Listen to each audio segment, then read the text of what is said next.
If I were visiting Italy again for the first time today, I'd do it completely differently. After living here for 21 years, I can see where most people, including myself, go wrong. I've been to all 20 regions, guided friends and family through Italy, and I still see travelers making the same mistakes I made on my first trip back in 2002. If I had to do it all over again, this is what I would change. And there's one mistake that cost me a week of my trip. I'll tell you what that was later in the video. This isn't some glossy travel brochure. This is real Italy, seen through years of mistakes, discoveries, and late night pasta dinners. Rushing too many cities, but when I first came to Italy, I thought I had to see Rome, Florence, Venice, all in one trip, all in 1 week. So I spent more time in train stations than I did relaxing, sipping coffees in piazzas. And when I say 1 week, it was really 5 days, and 2 of those days, or a day and a half, were traveling around back and forth from the US, so I didn't have much time at all. My recommendations, what you should do instead: pick 2 big cities max. Keep yourself in one region. You'll remember much more that quiet evening in Umbria than you will rushing past the Colosseum with your suitcase. If you do want to see the big 3 cities in one trip, give yourself time and space. I remember when my mom, Mama Brown, came and visited 12 years ago. We even had to get her first passport so she could travel out of the United States to come here to Italy. It was a big moment, and she was here for around 2.5, almost 3 weeks. We spent some time in my home when I lived up in Lombardia. That was that time. Now I'm living here in Florence. And after that, we made a train trip all the way down to Italy's capital, Rome. Spent a couple nights there, then made our way to Florence. Spent a couple of nights there. Then, slow travel, not rushing things, we made our way to Venice. Gave ourselves 2 nights, booked a place in the city center. Yes, prices are expensive, and I was even in the same room with my mom, her on a single bed and I was on a single bed, but we were in the center where the action is. After that, slow train back to my place in Lombardia. It was our first trip to Italy. We hit the big 3, but we did it at a much slower pace. Renting a car too early. I remember back to my first trip, we landed in Milan at the Malpensa airport. I went straight from American muscle cars, my first car was a Dodge Charger, to a tiny little Fiat Punto that we picked up there, headed straight north to Lake Como. I went from those big highways in the US to tiny little lanes going around the lake. Let's just say that first day, I learned some colorful Italian hand gestures. So I missed the ease and beauty of train travel. Instead, what I want you to do, not like me, use trains between the big cities. Only rent a car when you're ready to explore the countryside. Think the rolling Tuscan hills, or the beautiful olive groves down in Puglia, or the mountains of the Dolomites. Drop down in the comments, let me know, what was your first car? If you had anything as ridiculous as a Dodge Charger, I want to hear it. Comment below. And while you're down there, hit the old subscribe button. That way you won't miss out on any of my upcoming videos, and you're helping me grow the channel and get these videos out to a much wider audience of food and travel lovers like us. Oh, I got a story for you about cannoli in Sicily. Hold on 1 minute. Eating the wrong food in the wrong places. But I've ordered spaghetti alla carbonara in Florence and pizza margherita in Milan. So I've missed out on the local foods that actually make the place so special and memorable. Instead, you need to ask a local or do a little research on what is the local plate. Heck, when I first came to Italy, I didn't know. My way, my MO was just asking around every time I was at a restaurant saying, hey, what's local here? What should I have? Florence, bistecca alla fiorentina. Bologna, tortellini in brodo. Rome, pasta alla carbonara. Sicily, cannoli.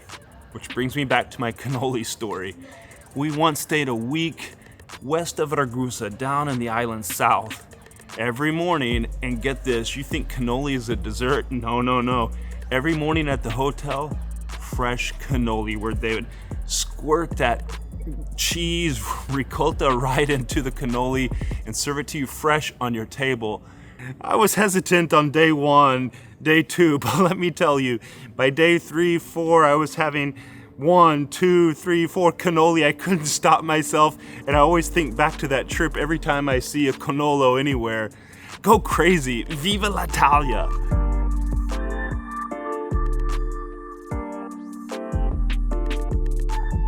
Ignoring the small towns, but I thought the big names were the only names, so I missed places like Matera, Cefalù, and the Dolomites, which ended up being some of my favorite trips later on. What I want you to do instead is pair a big city with a small town or rural area.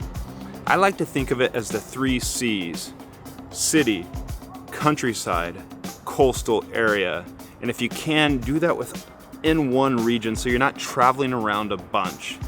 You're gonna get a lot more sitting in a piazza in some small hilltop Umbria town with 5 locals than you will standing in line with 500 other tourists.